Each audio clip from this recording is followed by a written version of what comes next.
Okay,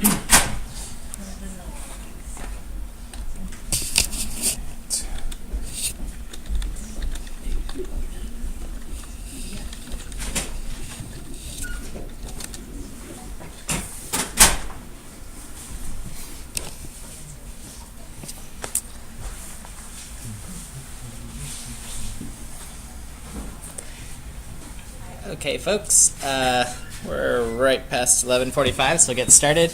Welcome, and just a little warm-up to get us sort of started. What we'll be talking about today is just looking at a little tool, actually. It's called a disk defragmenter.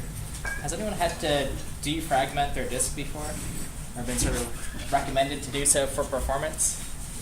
Okay, yeah, handful of folks. After today's lecture and really Monday's lab and our next assignment, we'll sort of understand what this is doing, what problem this is fixing. But what this visualization is showing us is where we have free space on our disk, so this sort of white block of memory here. Okay, and it's trying to sort of make things nice and contiguous for us, and we'll understand a little bit about why that's important. Okay, and why you should defragment your disk. If nothing else, just to clean it up and get rid of unused files. Okay, so on the logistics, let's see. So homework was due last night, so good job with the shell assignment. Battling the fork bombs, etc. I know that was going on last night, so hopefully folks are able to make progress as needed. If you're still working on that, come to office hours today. Happy to support the shell assignment as needed. So other logistics, the next assignment will be released sometime tonight, late tonight, early tomorrow, and we'll sort of get started on that. We're just past the half semester mark, so we're halfway through systems. So whether that's, oh no, we're halfway done. So just where we are. Other things, I've released these sort of side quests. So things that don't fit particularly in this course, and where those are, just sort of some neat projects if you're interested in systems-y research, independent studies, particularly enjoying something. There's a few of these here. And the flavor is you can sort of click on them, see sort of my overview, what I think the problem is, a proposed exercise you could take on either independently or, with me or another faculty later on, and maybe how you'd evaluate it and like the first thing you should read to take on this project. Okay, so just sort of a for fun thing, no way like graded or whatever, but I thought I would just sort of release those out to the world if folks are interested. During the class, after the class, whatever. Okay, so that's just the side quests. Any other questions on course logistics from folks? Questions, comments? Yeah. So there's no final for this course, right? There's just a quiz on the syllabus, I believe. There's a quiz, yeah. Is that supposed to be cumulative, everything throughout this week? It'll be cumulative, yeah. So basically a final, just called a quiz? Basically a final, not weighted like a final. I think it's 10 or 15% of the grade on the syllabus. I sort of view it as it's going to be a tool. We do it the second to last class so that I can grade it and hand it back, and it's sort of your tool of like, hey, what did I learn in systems? If you have a systems interview or just sort of want to remember what we did. So cumulative, but like the important concepts. Hopefully not. Questions are more difficult than like the ones we do at the end of class, but not. Nothing will sort of like jump out and surprise anyone, I hope, if that makes sense.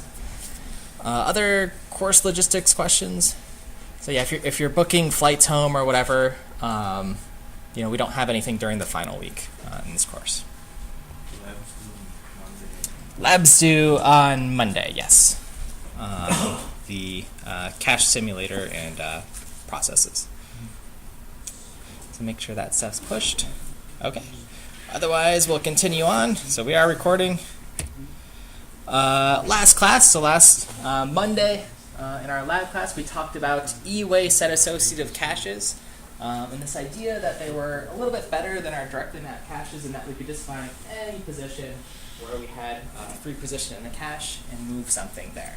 Okay, so that was sort of a nice optimization. Then we talked about and looked at fork, exec, kill, and wait, which you also looked at in your homework. And then investigated a little cache simulator, so for some directly mapped cache.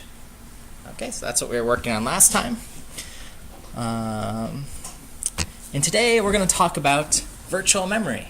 So virtual memory, this word I've snuck in a few times in the class, we'll finally look at what it means. Okay, but first some inspiration.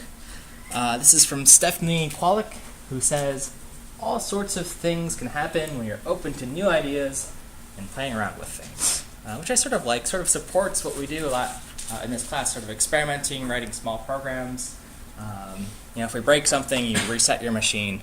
That's about the worst that happens.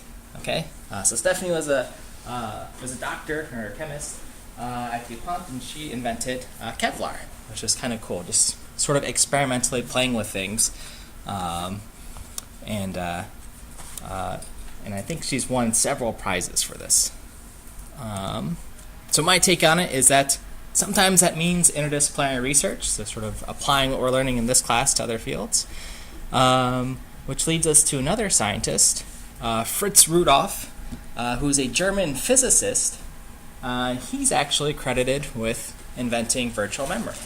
Okay, so not from a computer scientist, or even in the 50s, mathematicians were sort of the computer scientists of the day, but he needed to he was working on some computers, this machine called the Atlas, and he said, hey, we need some new type of memory to work with. So he invented virtual memory, which is kind of cool. Okay, so since we've traveled back to the 50s and 60s, let's do a little trip down memory lane to the good old days. Okay, so the good old days of our early computers, when we just had sort of these big machines that had an operating system, and then they were really good at just running one program at a time. Okay, so you had your OS, and then you just loaded one program, whether that was with punch cards or some other medium. That was all we had to worry about. Pretty simple days. But over time, folks decided, hey, wouldn't it be nice if we could run multiple programs on our machines? So what happened was we still had our operating system. Maybe it was about 64 kilobytes. And every other process would get its sort of fixed, 64 kilobyte chunk of space to execute it. Okay? So we had these sort of fixed size chunks.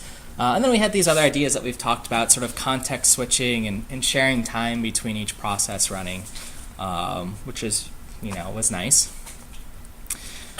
But eventually programmers said, hey, we want to be even more efficient. We don't want, exactly 64 kilobytes of memory. Sometimes we have big programs which need more than that, and sometimes small ones where, we need much less than that. So we want to sort of be efficient. Okay? So this sort of develops some need for our processes to be able to sort of expand and compress their memory usage. Okay, and we've looked at this when we've seen this sort of program stack, and we know now that the stack grows over time. The heap also can grow, and we call malloc. So we know we have this flexibility. This is something folks discovered a while ago.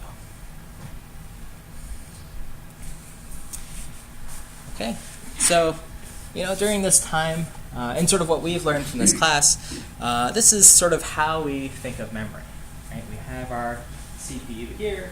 Every time we request some data, we go into our main memory, which is our DRAM, and pick up the data that we need. Okay, during that fetch, decode, and execute cycle. And simpler machines, your microwave, your refrigerator, smartwatch, maybe, or really simple devices have this sort of picture still. One piece of memory, one CPU. But in this picture here, we don't really have a concept or a way to understand, how would I sort of expand this memory for my CPU as it's running. Okay. So the question is, if this is something we have to do frequently, expanding and contracting memory, how can hardware support this? Okay, and this picture doesn't really show.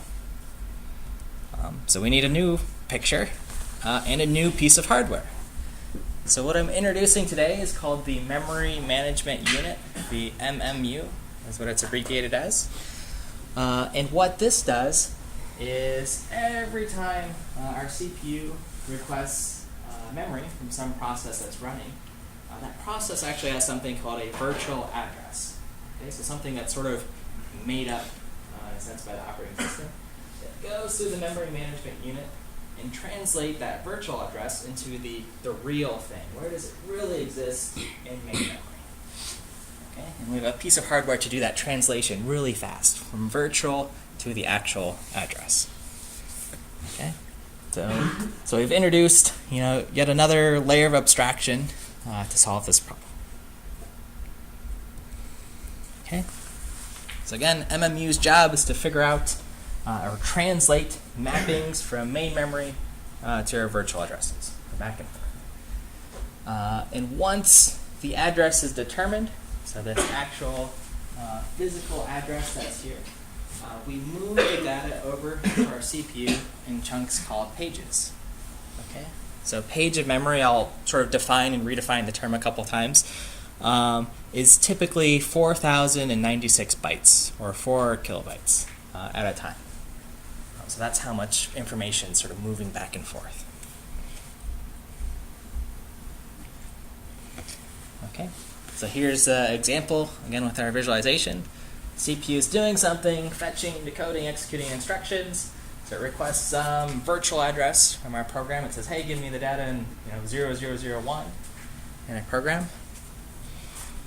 And then when it actually does that, it's intercepted by the memory management unit, which says, hey, okay, this address is 0001, but what is it really? Well, it translates it into, this is a fictitious example, but FB01. Okay, and that's the real address where some data lives. Okay, and then the data is transferred back to the CPU. Okay, any questions about the process? Yeah. So the MMU is only doing, like its only job is address translation. The data does not flow back to it. It goes to the Right. Yeah. Essentially, it's just a really fast translator. Right. It's yeah.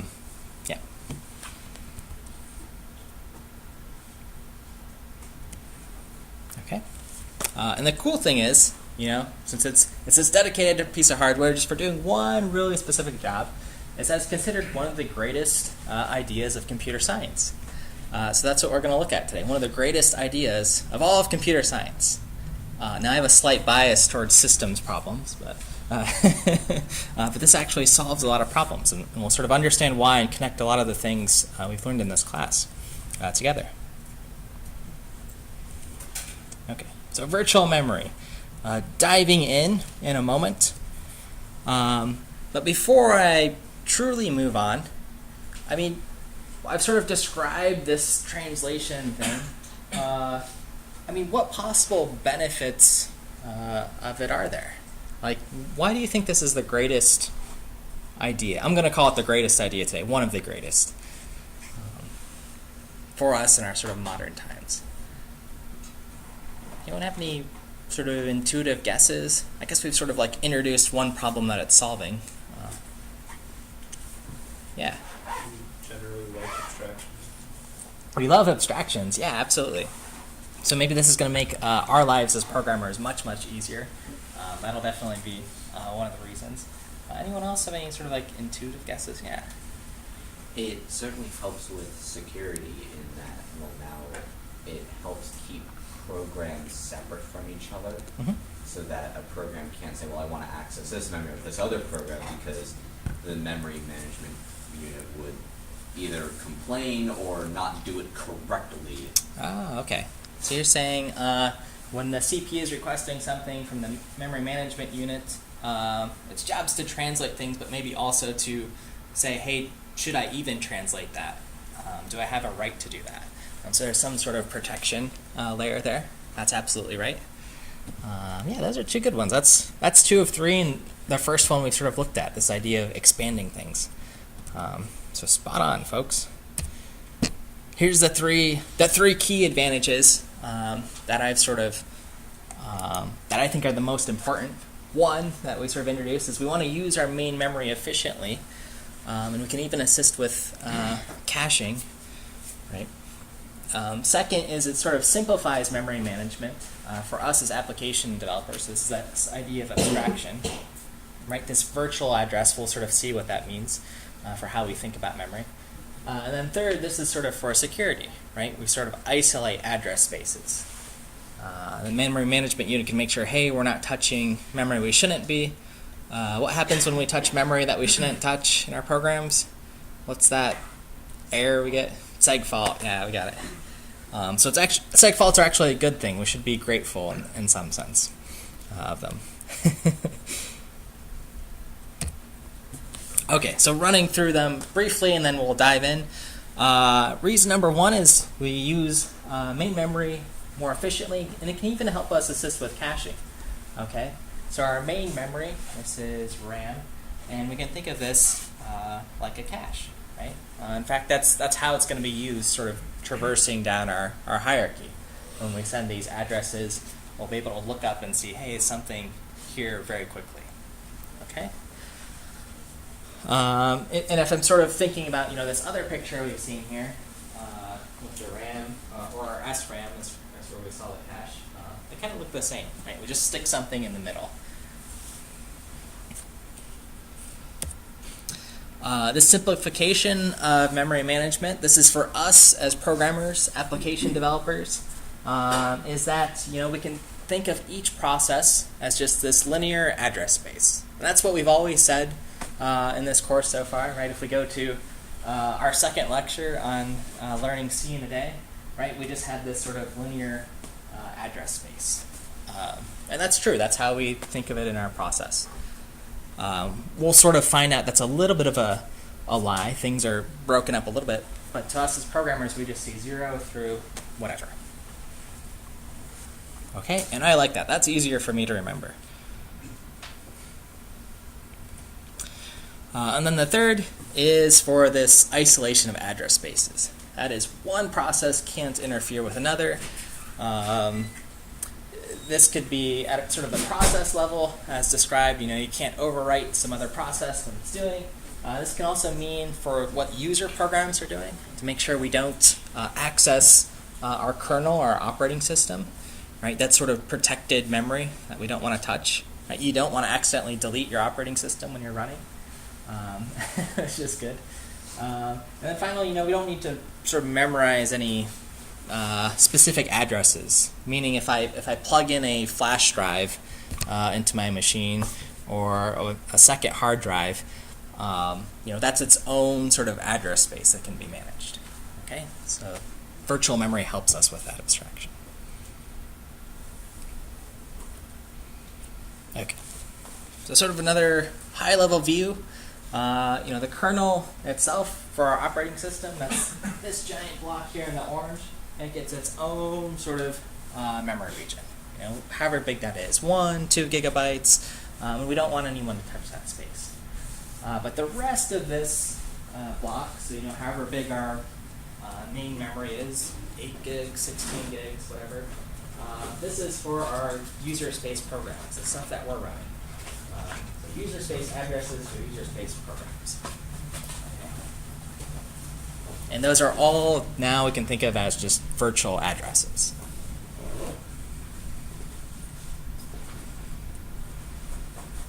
Okay, so diving into the first sort of key advantage is using main memory more efficiently. I'm going to sort of say assisting with caching, which we've learned about. So a little bit of terminology just to, again, orient us, or you can sort of refer to these later. When I'm talking about linear address spaces, that's just some contiguous block of non-negative numbers, 0, 1, 2, 3 to whatever. A page, again, that's sort of a new term, is this sort of typically a fixed size block of memory. For this class, I'm going to use all our examples as 4,096 bytes, or 4 KB. Different systems might have 32 kilobyte pages, but it could vary. But it's something typically small like that.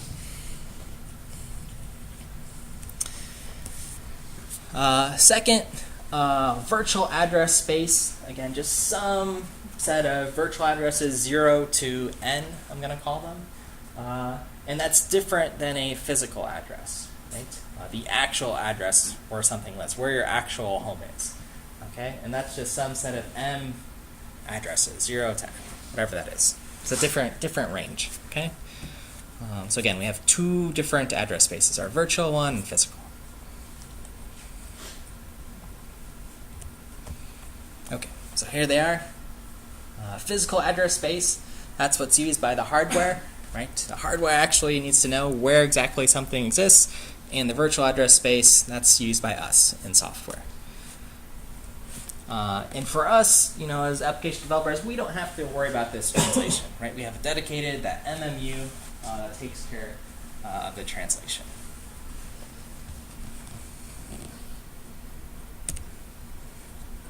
Okay. Any questions on terms or terminology? All right. Okay. So walking through an example of virtual memory assisting with caching here. Again, the idea that our virtual memory is this just giant contiguous array of bytes on our disk or somewhere in memory. And the contents of these arrays actually get cached in our physical memory. That's over here in our DRAM. So this is smaller than all of our possible memory here on our hard disk. Okay. So I'm walking through this. I've got these large, relatively large, I guess, pages of memory here. They're all on my hard disk. So you have a 500 gigabyte hard disk or whatever, and it's broken up into pages. That's on the left. And they're stored on our slow disk. Okay, so we want to move them up somewhere in the memory hierarchy that we've talked about. And once we've done that, they're in our actual physical RAM, still in these page-sized blocks in our DRAM. And DRAM is much better. Less rotational latency, faster seek times, all these things.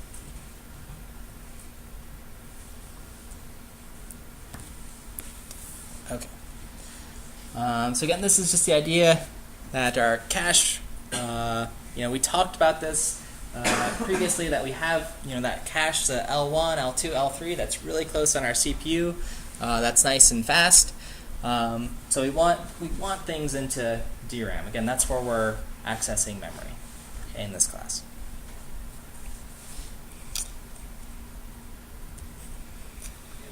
Okay. So now there's still this question I haven't answered yet of how do we keep track of the mappings between the pages in our virtual and physical address space. So let's actually look at an example. Okay. So how these mappings take place? Well, we need some structure or something to keep track of things. So what we have is sort of introducing the page table. This is going to be our structure. And the page table actually just holds all of these mappings. Okay, it's some container. It's like an array or a hash map where I look up some address, and then it'll give me where something actually is. Okay. So starting from the left, our process requests some address, whatever it is. In this case, 512 here. And some assembly or C program, doesn't matter.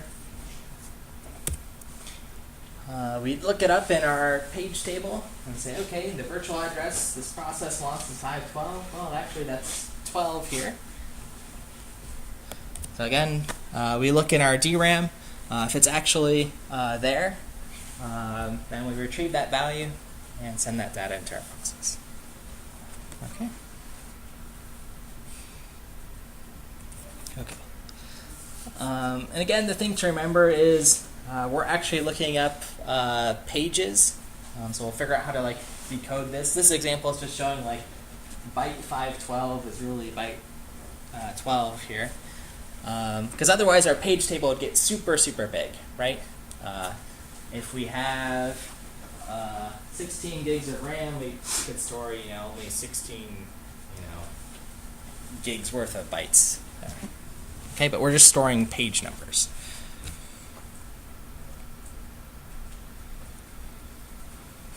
Okay, so again, our enabling data structure is page table. That's the one to remember. We divided our memory up into pages, some fixed size, and then the page table stores all of those mappings, from virtual address to the physical address. Okay, so here's our page table. On this side, here's our virtual memory that's stored all on the hard disk, and here's our RAM. Smaller than our hard disk, but we can store some pages there.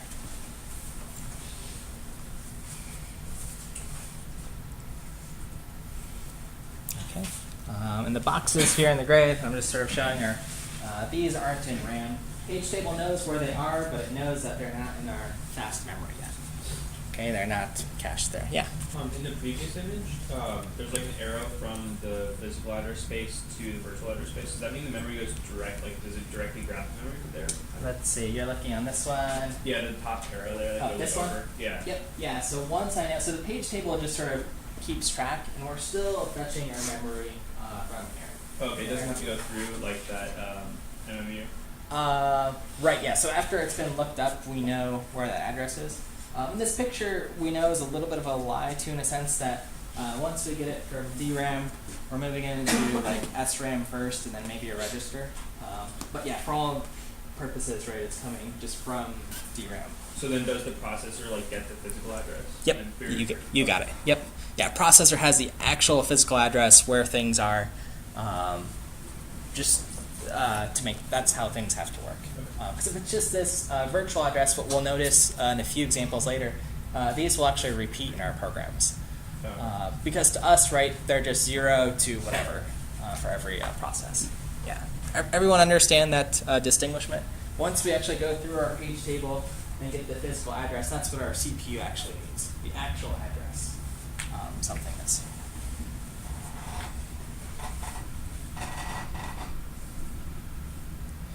All right, perfect. So here's our page table showing what things are in RAM and what things are not in RAM yet or can't fit. Okay. And similar to our caching, which we talked about, we have sort of 0 or null for invalid pages, pages that aren't updated, so we need to go to disk, or they're not in the cache. Okay. So when we're getting page hits, that is, we're looking at our page table and finding that, hey, this thing's valid. It is actually in our physical memory. We call that a page hit. That's a good thing. So we can quickly look that up and then move it along our memory hierarchy, right, into our SRAM, our cache on the chip, and then execute things. But if the page isn't in our memory, then we get what's called a page fault. Okay, so we've gone through our MMU. We're looking at our page table. We want some particular page, but it's not there. So a page fault is issued. Okay, so in this example, I've got virtual page 6 isn't in our RAM. Right, I see 1, 2, 7, and 4, but 6 isn't. Right, so it's mapping here, not in RAM.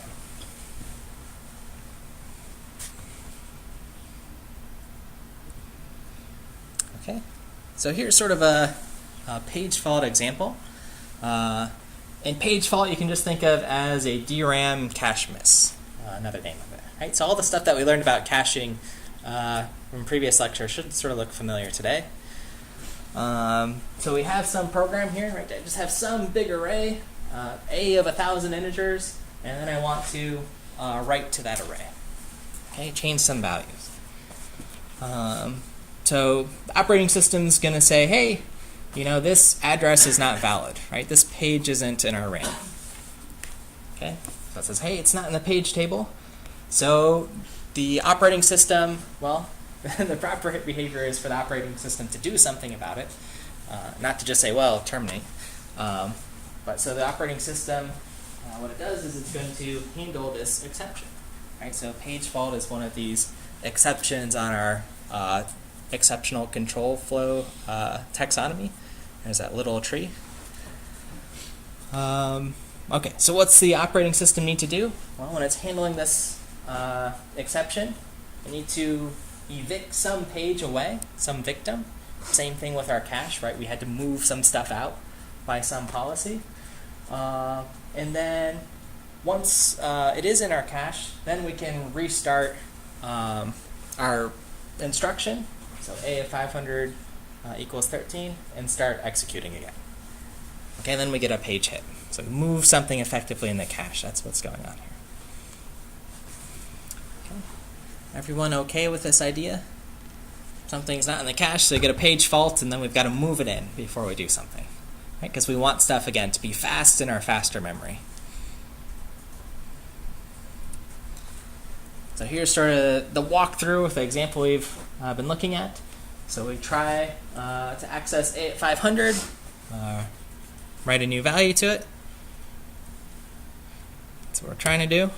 And then we see, oh no, the page is invalid. We see a 0 there, so the operating system says, whoa, whoa, whoa, we got to handle this. Throws an exception, context switch into the kernel to handle that exception.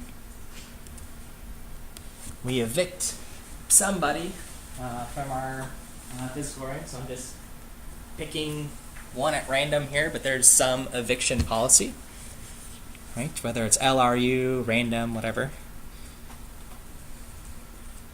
And then we update it. So we've moved in virtual page 3. So there's now this mapping here.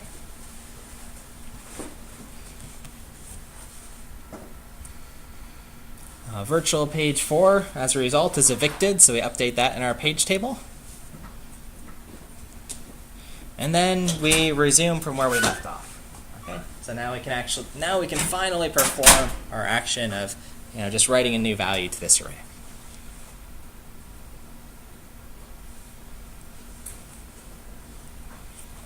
Okay, so question on page faults.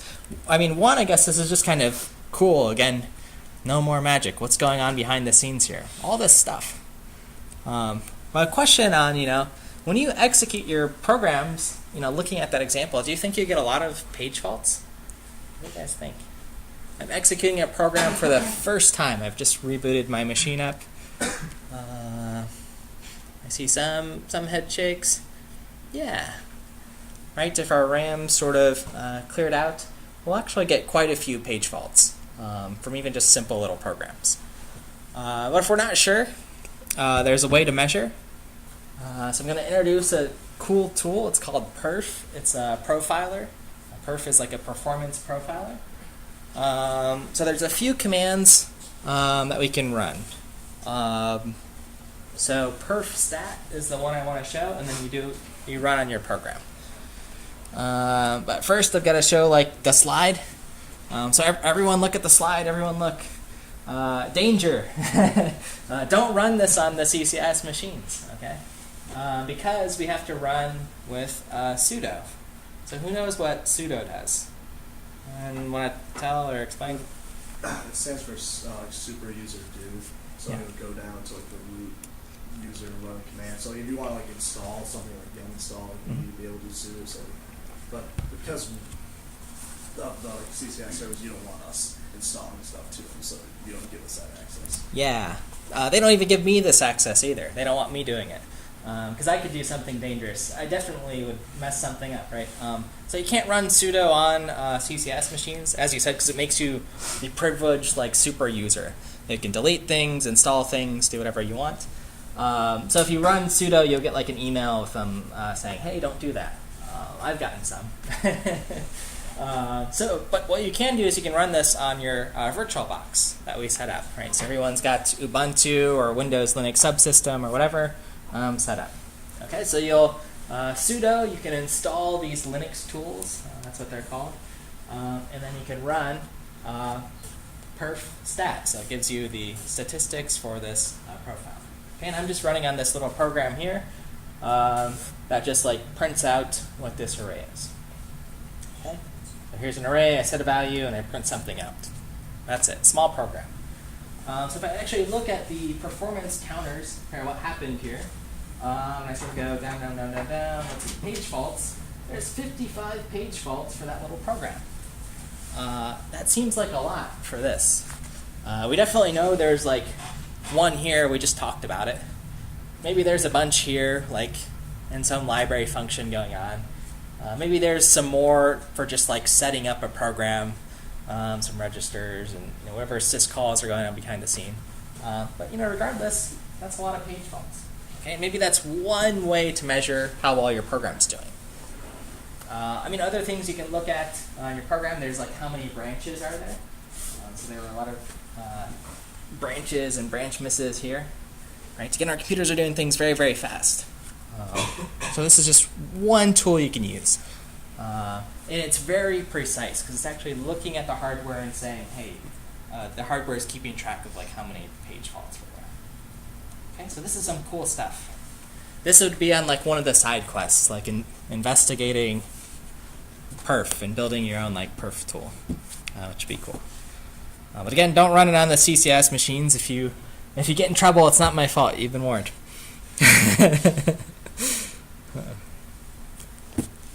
Okay. So my sort of answer, when your program executes, do you get a lot of page faults? Typically, yes, but that's okay. Right? Our hardware's very fast, but it does give us sort of some sense of like a lot of the nitty-gritty details happening behind the scenes. Right? The OS is doing something, for our program, so there might be more faults at that level. And generally, it's hard to predict our access patterns for, an individual page level. So we don't necessarily do that. But we do know once things, after we've run our program maybe a few times, we start doing better though, performance-wise, less page faults. Can anyone guess, again, why that is? Two reasons, I guess.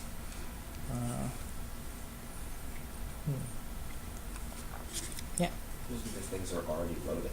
Yeah, I think. Once we load them, they don't get discarded unless we have to load many more things. Yep.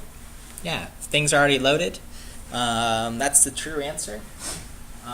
Second answer I'll take, which is, again, one of these default, like, there's a question about the quiz today. If you don't know what to write on the quiz, you can write locality, abstraction, like just some like smattering of those words, and you'll get maybe half a point or something. But locality, right? So we've accessed our stuff. It's in the cache, and then the data that's already cached tends to be next to other data that we're going to use, right? So locality to the rescue. That's almost always the case when we're talking about performance. Almost always what we're trying to do. Now, of course, we have to be careful if we do know something about how we're accessing data. If the data that we're accessing is really, really large, right? You're working on some huge data set, more than however much RAM you have. You can get what's called thrashing, right? Where you have to constantly evict stuff, bring some more stuff in, evict more stuff, bring stuff in, and you get this sort of like back and forth behavior. Okay? So that's why, again, if you're trying to give new life to your machine, right? You've got an old laptop. You either buy more RAM or a solid-state disk. One of those two things, or both, ideally. All right. Everyone okay with that little exercise in a perf? Cool. Okay. So quick summary of virtual memory so far, right? We're sort of hitting the number one advantage of using our memory more efficiently. This idea that things are cached. We know that things are organized into these pages, 4,096 bytes. We look in the page table to figure out what that mapping is. And again, everything's nice and cached. So we get those advantages of locality, quick lookup times, etc.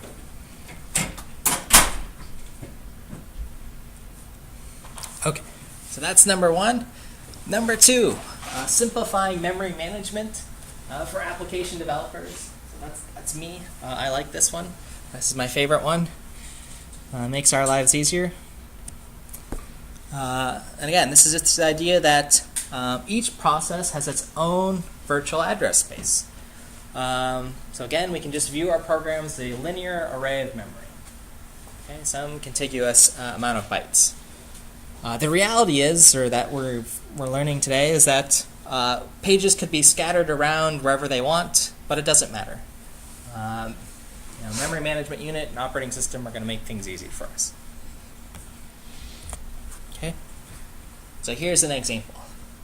On the left here, I've got two processes. Here's process 1, process 2, whatever programs you're running. And on the right here, I've got my RAM, which has, everything. And everything's organized into pages, each of these blocks. And what I see here is I just have some pages. In fact, for these processes, they're just repeated. They're just, virtual page 1, 2, 3, 4, etc. This could be 7, 9, whatever. But there's just continuity, right? There's no gaps in these blocks here. So again, we just think of our program 0 to n. But if we actually look at our memory, where these things are mapping, they're mapping, sort of all over the place. Virtual page 2 is even ahead for here. It's later on, but on the physical address, it's a lower address. Okay, so they can be sort of scattered in any order. Okay, so there's all of my memory again on the right in DRAM. And all of our processes sort of neatly organized for us. But here's something kind of wonky. Now these two processes map to the same page. So anyone without looking, how could that happen?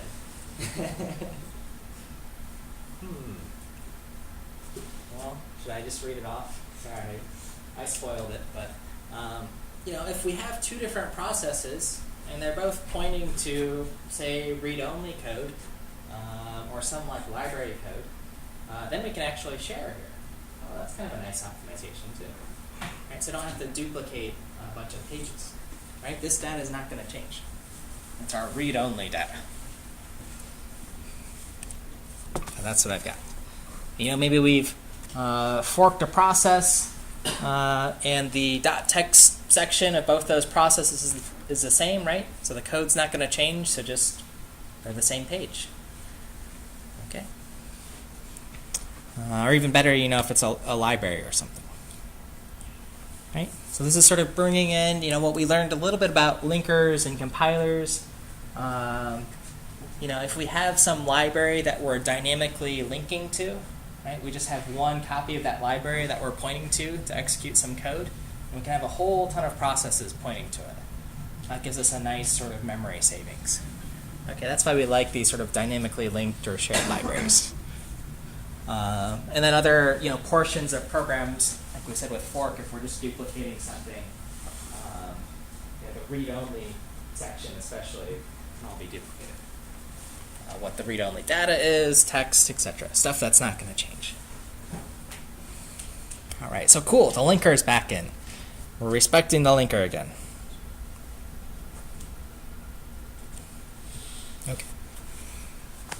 So again, each of these virtual pages map to some physical page for each of our processes. And our operating system sort of keeping track of what these virtual pages are per process level. And if we can share some of these pages. So if it's library code, read-only code, etc. Okay. So just keeping things again straight, we have two sort of different tables. The page table here, that sort of lives and does that translation. And then for each of our processes, they had their own sort of table saying, hey, I have virtual page 1, 2, 7, and 11. That one has 1, 2, 12, and 15, or whatever. Okay, so that's also kept track of. Okay, so two tables.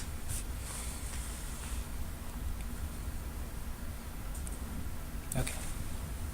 So another sort of real-world experiment is just toying around with this to make sure, before I give this lecture, it's actually true. Make sure my machine has virtual memory, which it does.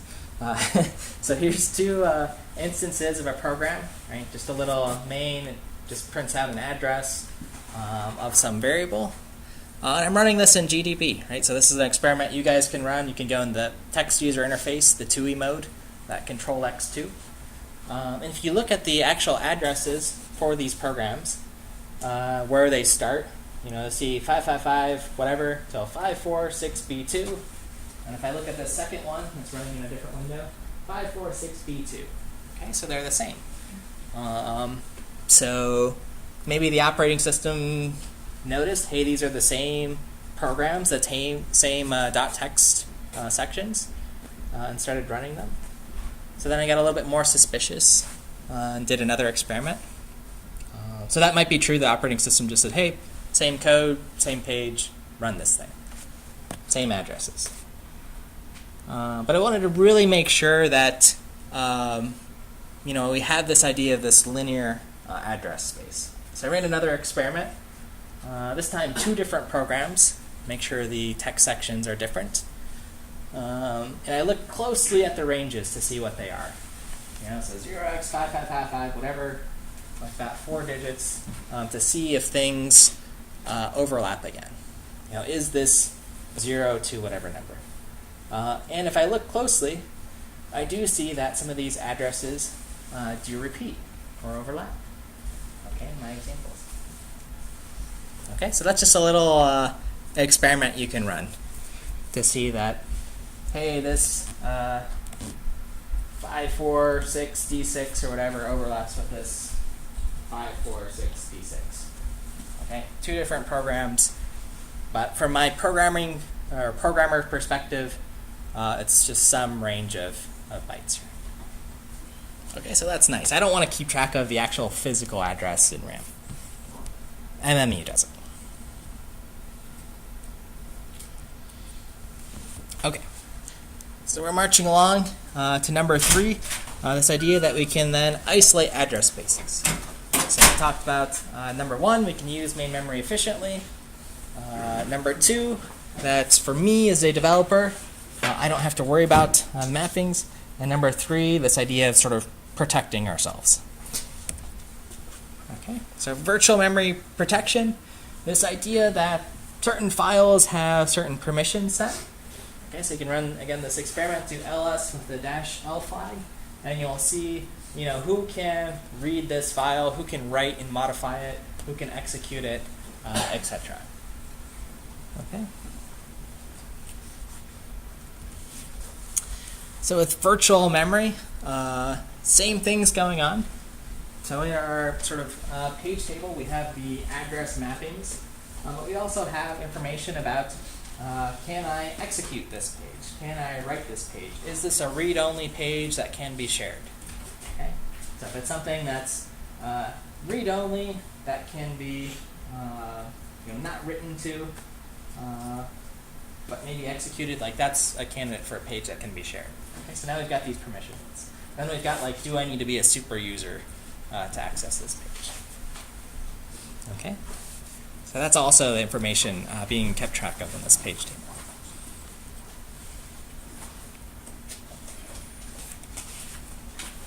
Okay, everyone okay with that? Those are the 3 big reasons. But while discussing these, I've left out one big sort of missing component that we should dive into. And that's the address translation. How does that actually occur? So how do I get from virtual page to physical page? And you guys are going to love this because it's going to seem, that's going to be a nice reminder of things. And we'll do an example with it after the break. Cliffhanger. So I'll get 5 minutes until, let's see, 39. Till 12:39.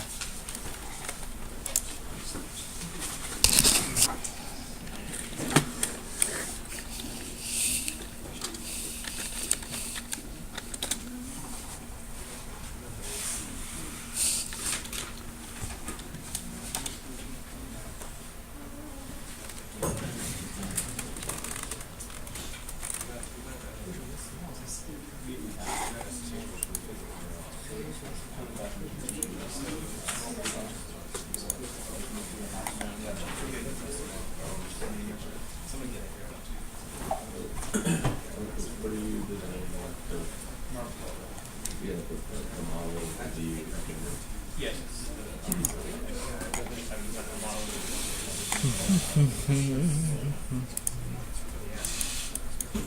So it is just like the parts.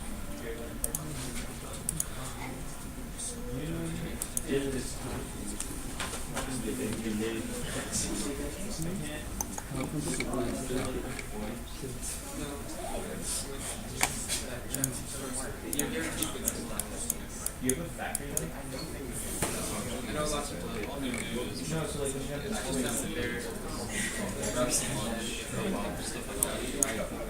you check those first. It's still there. So then what if it's like I have an idea that says it can change. So they get I'm trying to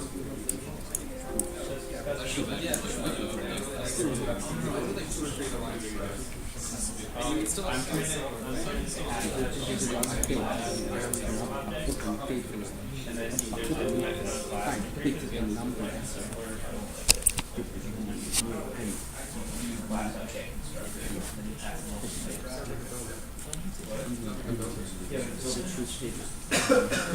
class so basically what I do is I have a map for student class. My map has European map, European solitaire model, and I can do European solitaire model just have a class like constructor. Three objects of the 3D constructor. And do that.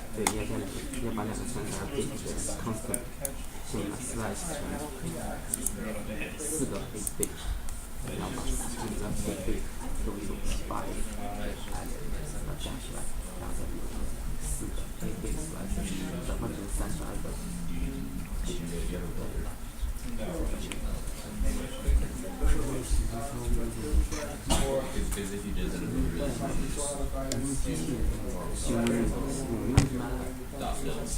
I would still have a hash. But I still, yeah, I would wait. no, you could have like the build of the call Marvel Solitaire. It's not build, but a string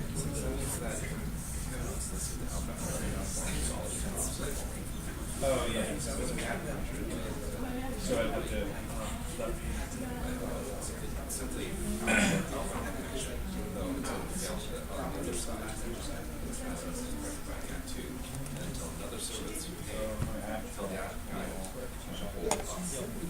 No, but we can't ask for we can't have all that.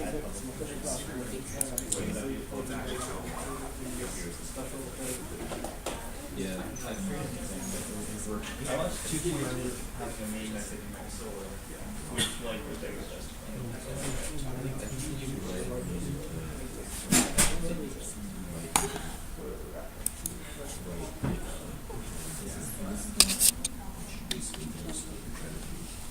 Okay.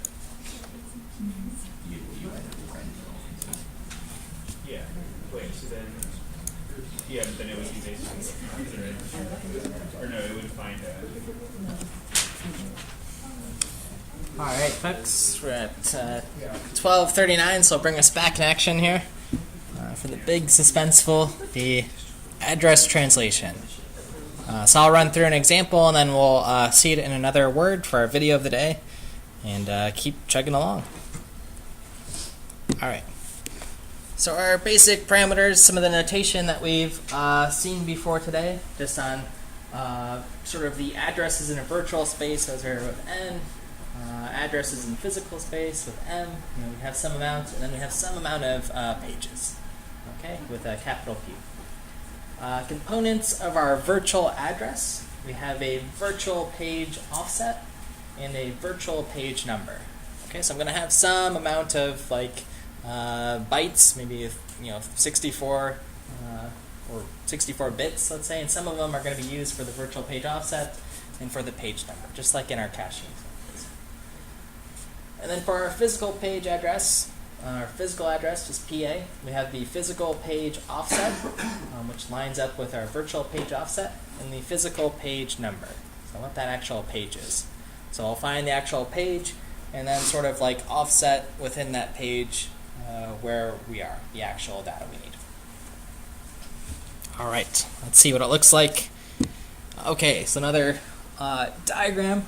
So I'm going to start us off sort of up in the top right. We have some virtual address. Again, some amount of bits that were sent in that our program wants. Right, we've done some instruction. And just as noted, so some amount of bytes are for the virtual page number, and some for the offset. And because once we've located a page, the offset is just somewhere into that page. That offset matches for our virtual page the same as our physical page. Okay. Everyone understand? Anyone not understand that idea? Let me see if there's a. Where are my markers now? So let's see, I'll draw on both sides of the board. Got some page here. And then I want the offset here, which maps to somewhere else. But this offset distance is the same here. Okay. Other side too. So I've got our virtual page over here, our physical addresses. We locate some page here. Maybe it's here. And then there's some offset for the actual data here. And these distances are equivalent, that offset. Okay, makes sense? I'll see it a couple of times. Okay, so they line up. The amount of the offset that I just sort of talked about and drew is, well, for a 4096 byte page is 12 bits. Right, I need 12 bits to count up to 4096. Okay, so that's where these numbers are coming from. Okay, and the rest of the bits are for our virtual page number, which we're going to use as an index into our page table. Okay, so we've located our virtual address. Say, hey, this is page 5 or whatever. Look up what 5 is, and then give me that actual physical address for that page number. And we also have to check if that page is valid. So this will be 1 or 0. If it is valid, then we can go ahead and use it. Great. If it's invalid, well, what we learned about before, page fault's thrown, you need to evict something, bring it in. Now it's valid, continue the process. Okay. So it's valid. We get the actual page number that our processor needs to actually execute an instruction. And then we're done. And that's it. So this is even, again, same sort of strategy with caching, where we had like some amount of bits that are for like an offset, and then some bits are used for a lookup. This is sort of like our tag here. And then just to note that in our actual operating systems, there is a pointer to a register in the hardware, CR3, so not something that we can access in our sort of user space programs that says, hey, where does this page table live? Okay, where does this actual data structure start? Okay, just in case you're curious. Because at least at the operating system level, it needs to know about what pages are, how to organize them per process, etc. Okay, so let's see it again in another's words.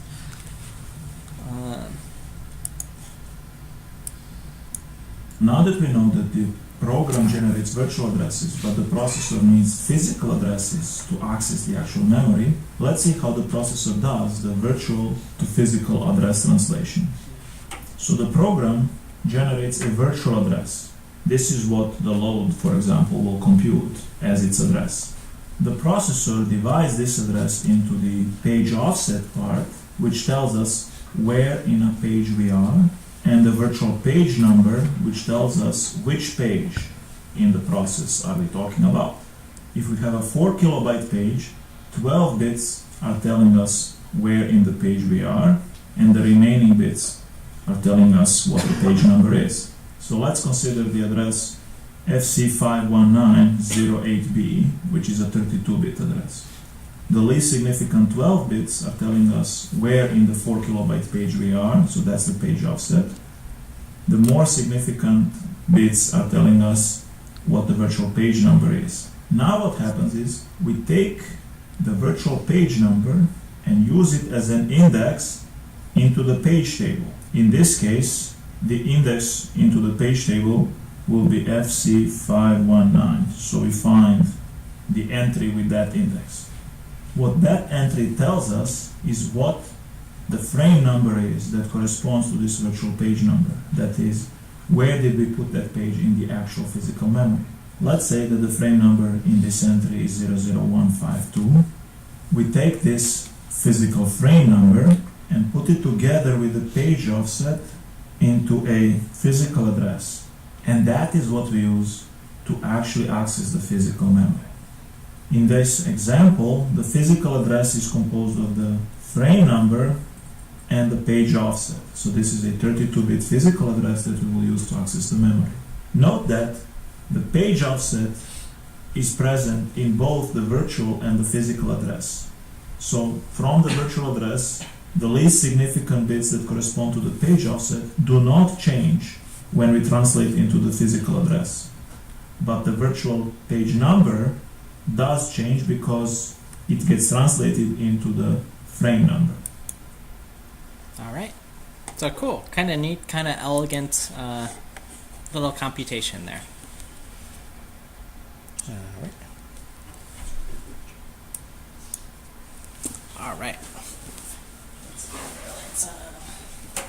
Whoa.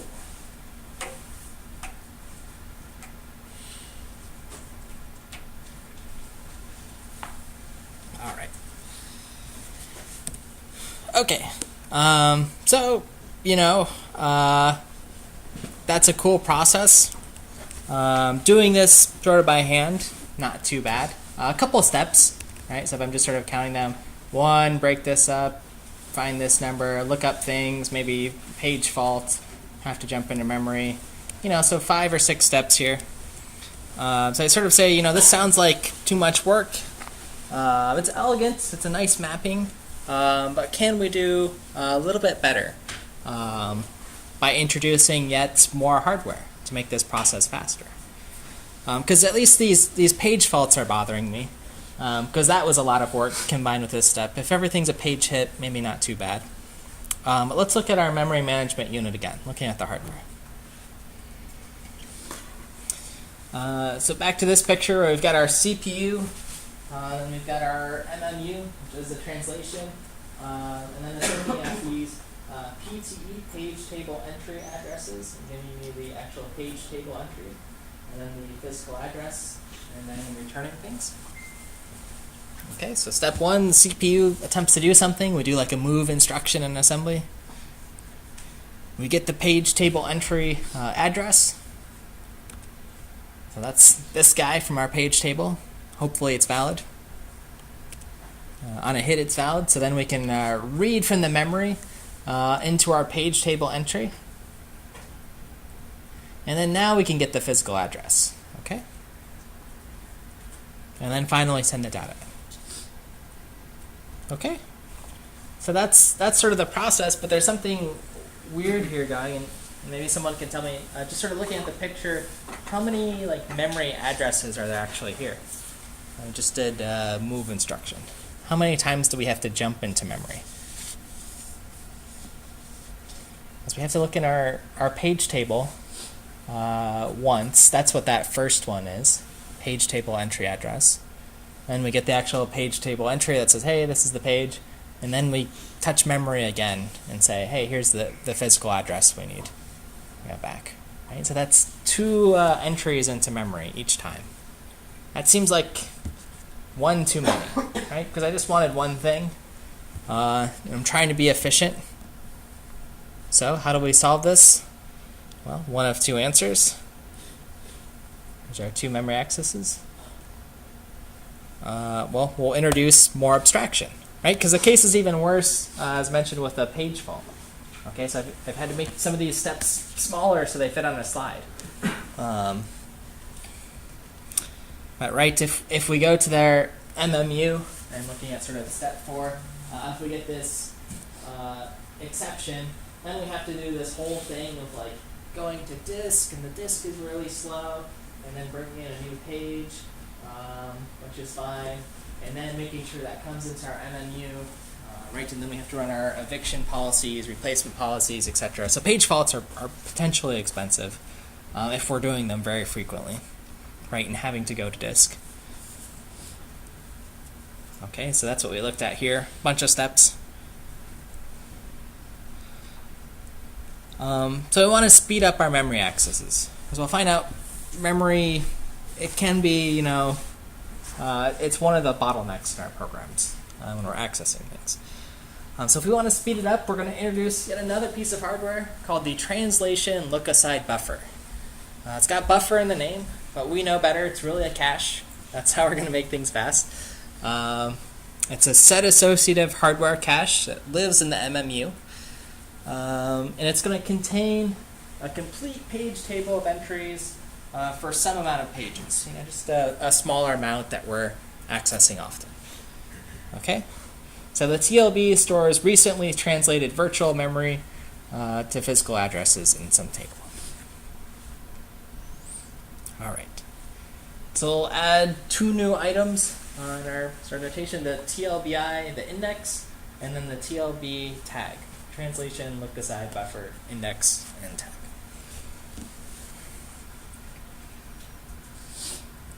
All right. So here's what it looks like. Again, it's going to look, well, it looks like our cache. That's what it is. We said it's our set associative cache. Okay. So we've got our offset. That's the same. Our index is the TLB, and then the tag. Okay. So we'll use our index to tell us, you know, which set are we in, and then check each of the tags to see if our data is there. Okay, so same thing as our set associative cache.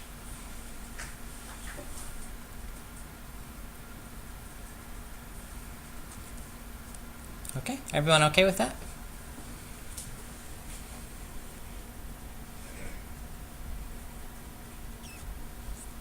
All right.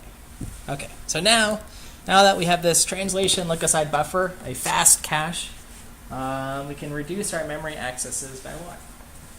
Potentially, or most of the time, because of locality. Right? We start in our CPU, request something, go to our MMU. Our MMU's got its table. We'll look in this TLB, which is really fast. It has a bunch of page table entries for us, and then we only have to go to memory once. The TLB will say, hey, this is the actual physical address you need, and we'll look it up. And then on your occasional page faults and stuff, you'll come back here, update the TLB, update your page table. Okay, so more abstraction, but we see that we're just touching the actual memory once. All right, everyone like it? Translation look-aside buffer, nice hardware addition. And again, I've got in practice, misses are rare, even in the TLB. Why? Because, well, 2 reasons: locality, and the second is, you know, TLB is a specialized hardware for this. Right? It's like our cache, different materials, you know, and transistors to more power is sort of consume this device to do something fast. Okay. So our summary of virtual memory, programmers, we see a process is owning this private linear address space that we own, you know, in totality. It can't be corrupted by other processes, right? We have this idea of protection and isolation. From sort of the systems view of virtual memory, this can help our sort of operating system cache things and sort of do things efficiently. Right? Locality is always there to save the day. Again, memory management and protections simplified at both the OS level and process level. You could have different levels of paging or how big a page is, so there's room for some optimization. Right? If you know you're bringing in big data, you could have different size pages. And I guess, virtual memory, or when you hear the word virtual, maybe you've heard it in the context of virtualization, right? We're using VirtualBox for Ubuntu. So that's the same idea, right? When we have this virtual box program, it reserves a huge chunk of memory to run this virtual operating system that won't corrupt our other processes, right? Anything we do in Ubuntu, for the most part, we can't delete our Windows operating system from it. Okay? And there's other tools like Docker and these things that provide that service. Okay, questions on virtual memory in the summary? And then we're going to move topics slightly. All right, cool. So now we know virtual memory. And that moves us into dynamic memory allocation. Okay, so we talked a little bit in our first slides about how the OS and hardware hand out memory in these sort of virtual pages. But now let's focus back on us. What are the important ones? Okay. Questions? No. Okay. All right. So dynamic memory allocation.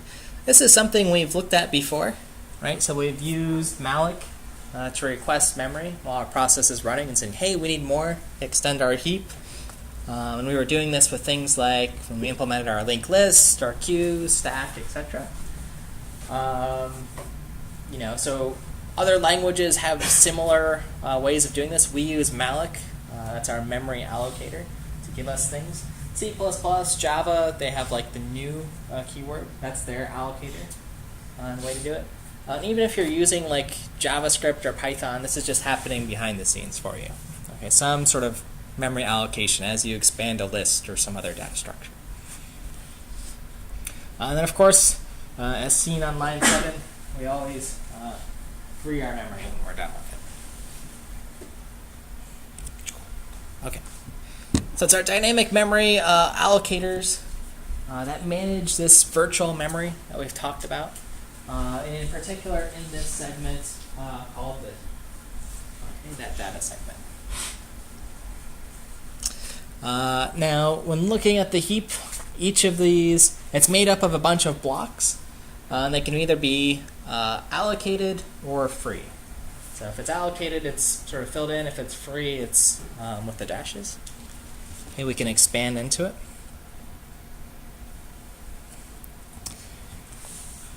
And when talking about memory allocators, maybe in sort of a programming language perspective too, there's two different types.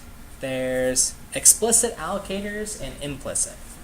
Okay, so explicit at the top and implicit here. An explicit allocator, that's what we do in C, C++, these sort of languages. We say when we want memory and we say when we're done with it. Okay, we're very explicitly saying everything that must be done. On the other hand, implicit memory allocation, these are languages like Java, for the most part, you could think of.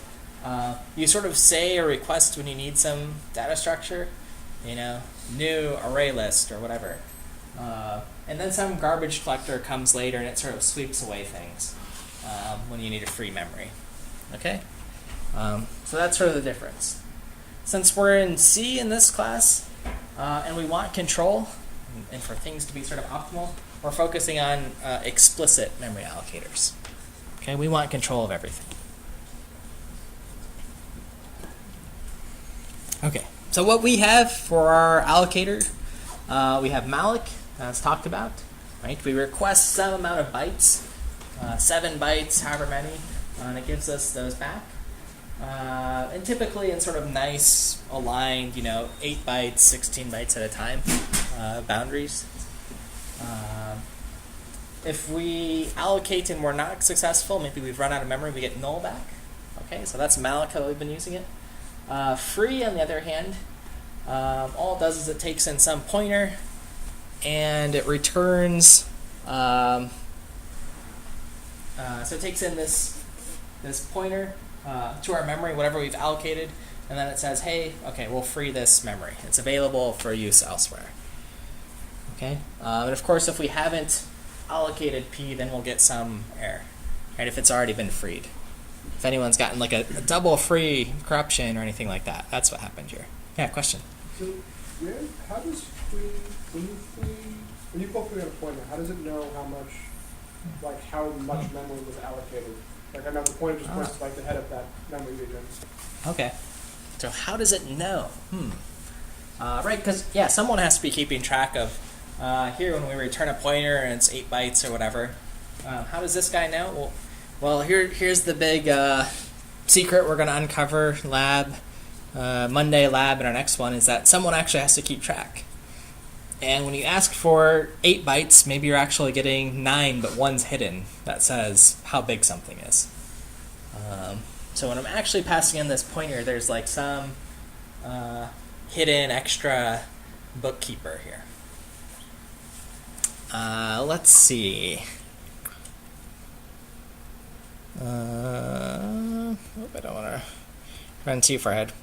The short answer is a block of memory. This block of bytes is actually giving you more, and some of those bytes are reserved sort of at the front of that block, and they say this series of bytes is 7. So when you free it, free the next 7 bytes. That's not something you can access?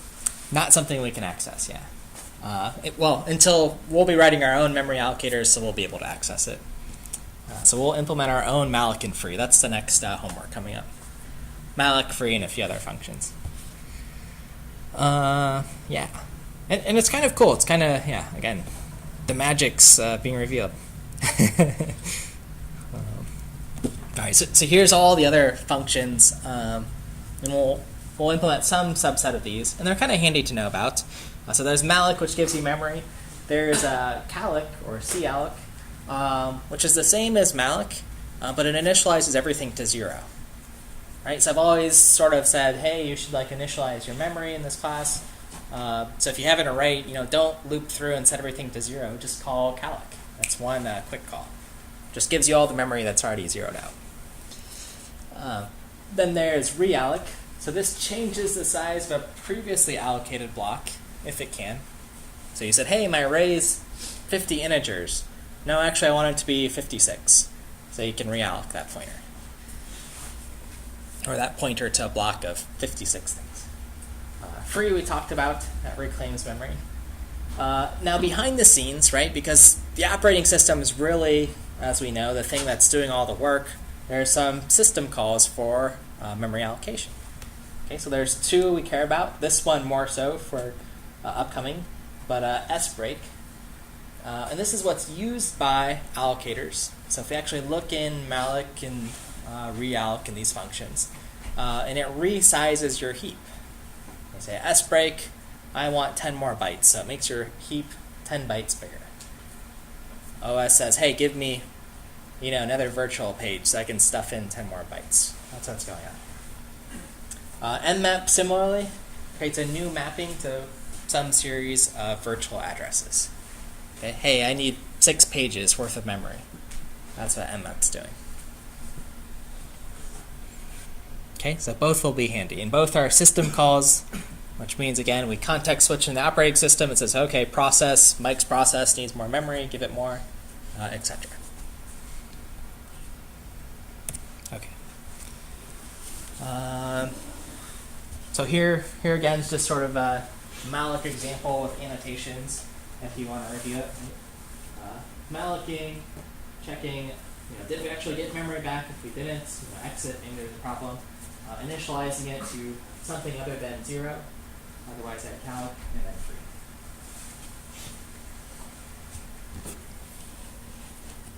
Okay.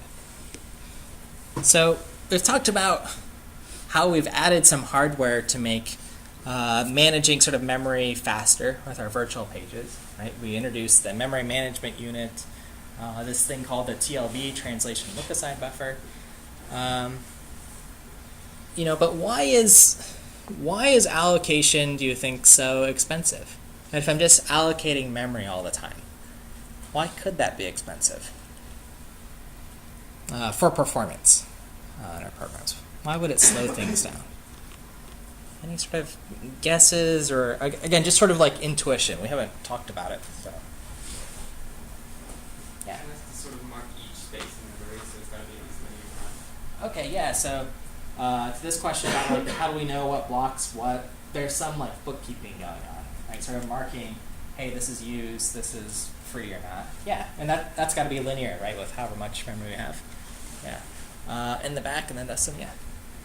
You need a continuous block. Oh, okay. So you need to figure out where to put it, if you even have that space to begin with. Okay, so this is like introducing some sort of like search complexity, right? If I'm asking for a 100 megabyte block, I might have to look for a while to find it, right, on my hard disk. Especially if my hard disk hasn't been defragmented or whatever I was talking about. Yeah. That's. There's also like pretty sure where technically free memory may not necessarily be like fully free, and so then it may have to like really free it first. Okay, so you're saying if we want to write our own free function or something that's secure, because when we just free something, that's just sort of marking it off and saying, I trust you, you're free, overwrite it. But the data is still there, right? So it's just sort of like marked, hey, this section's free, someone can overwrite it later, but maybe I can be sneaky and like read that. Because I thought it was free, I thought I was being safe and a good programmer, but maybe we need to do this extra like secure free and like actually zero things out. That takes time. Yeah. Other thoughts? And definitely from a security like standpoint, we want to do that. I forget if I was telling this class, but my buddy who worked at the NSA like couldn't even bring like wires that had been connected to his machine out, because there's ways to like sort of read back what data might have traveled through based on like wear and tear. Have I told that story? Okay, yeah. Or what about the one where my buddy he would take hard drives and just have a really powerful microscope and just read if it was 1 or 0? I'll tell you guys that. That was like a long job, yeah. You probably don't want that job for like a 6-month co-op, but yeah.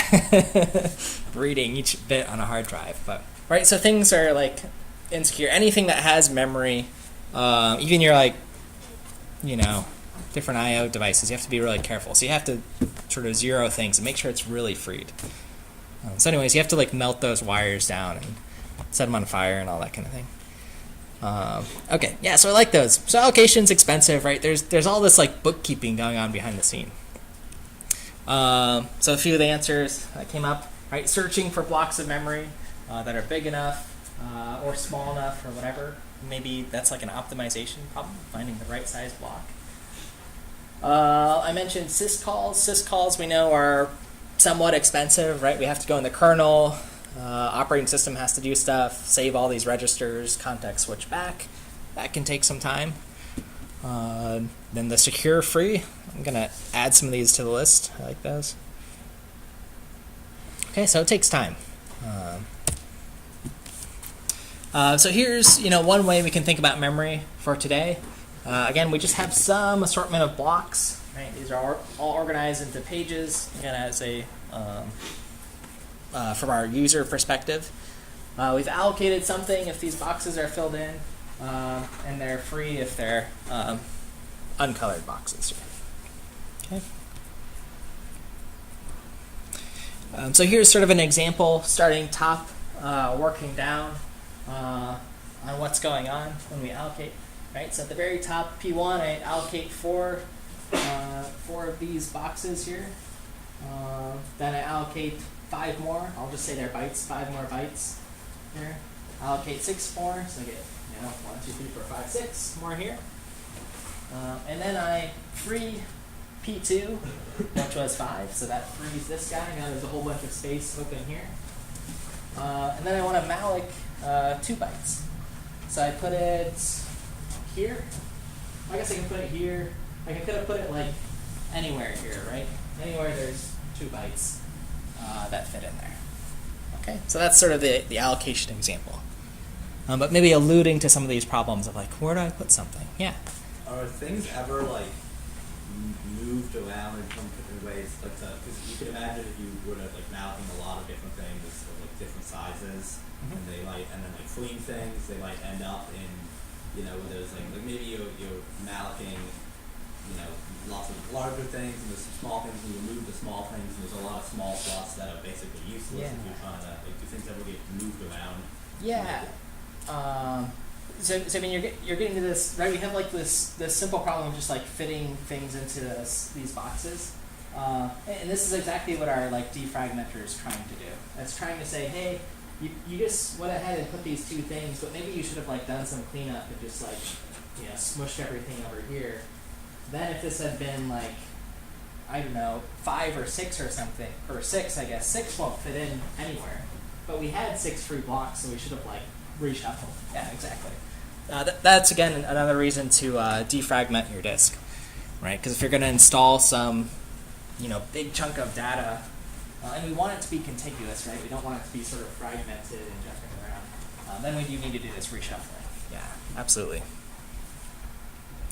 Because I think I'm going to show an example for that. But this is what makes that problem hard of like this reshuffling. You have these different constraints.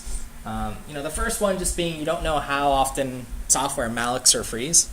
You try to predict these patterns. You know, you sort of know something maybe after you run a program a bunch of times, but they change based on user input, these kind of things. You can only, you know, free blocks that have already been malloced. Okay, so that's your rule. You can't just free other stuff. Typically, you want things to be sort of aligned nicely on in chunks of 8 bytes or 16. That makes things fit a little bit better versus having like a 3 byte here or 11 here. That's a little bit trickier to fit nicely. And then you have this constraint of, you know, you're trying to maximize your speed and memory efficiency, right? So you want to malloc very quickly. You don't want to malloc constantly. Right, because we talked about how there's these, you know, maybe a system call that needs to take place, or you have to zero out things, or find a good block. And then you also have to think about, well, after I solve these constraints, you know, how am I even going to measure this?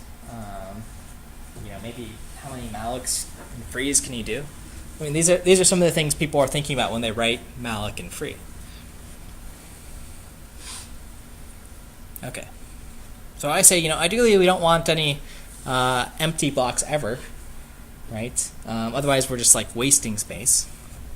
And we don't want. Well, I'll introduce the terms here in a second. What's sort of poor memory utilization? That is internal fragmentation and external defragmentation. Okay, so your defragmenter is trying to defragment your system and solve these 2 problems. Internal fragmentation and external fragmentation. Okay, so first, internal fragmentation. This is, you have one of those blocks, however big it is, and I put in, or I allocate memory for something, but little pieces of it get wasted. Okay, so let's say I just allocate for a one character, right? But my blocks have to be in, I don't know, however, let's just say this is 8 bytes at a time, so that's going to waste 7 bytes, right? So it's internally fragmented.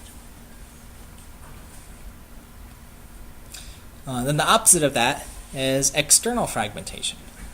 So again, getting this idea of reshuffling, but says, hey, I have enough blocks. I'm trying to malloc for 6. So if I count here, I have 1, 2, 3, 4, 5, 6, 7. But since they're not contiguous, I can't allocate there. Okay, so that's external fragmentation. You have enough space, but because of the poor sort of layout of things, it didn't work out. Right? So return is null. Question, yeah.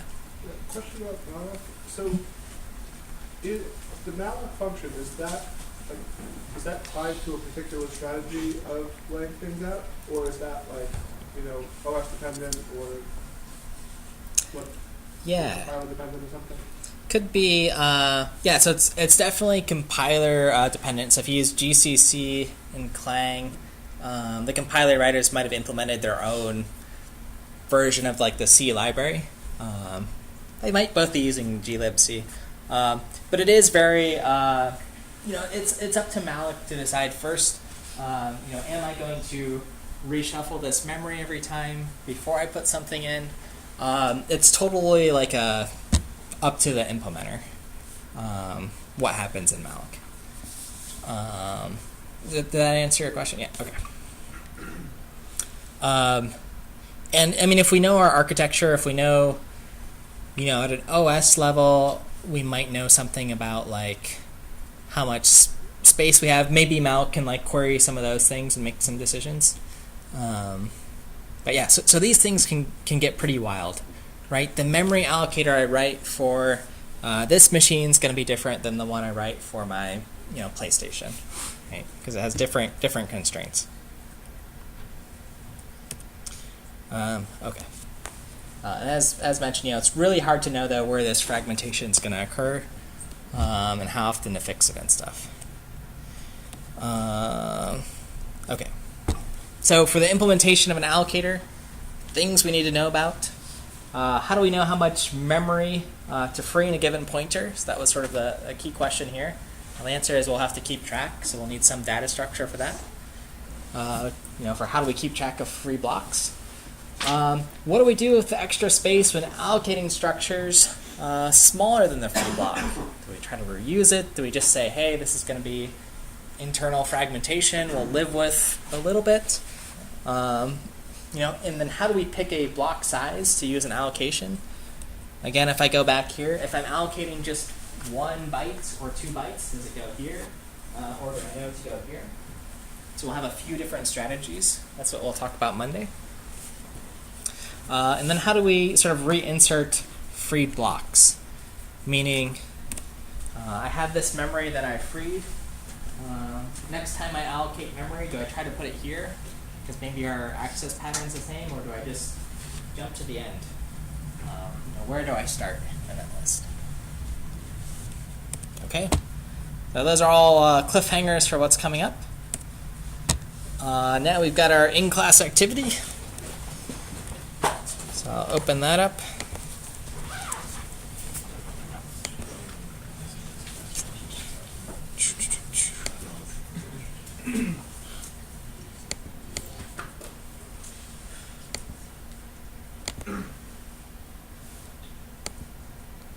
Okay, we should be open.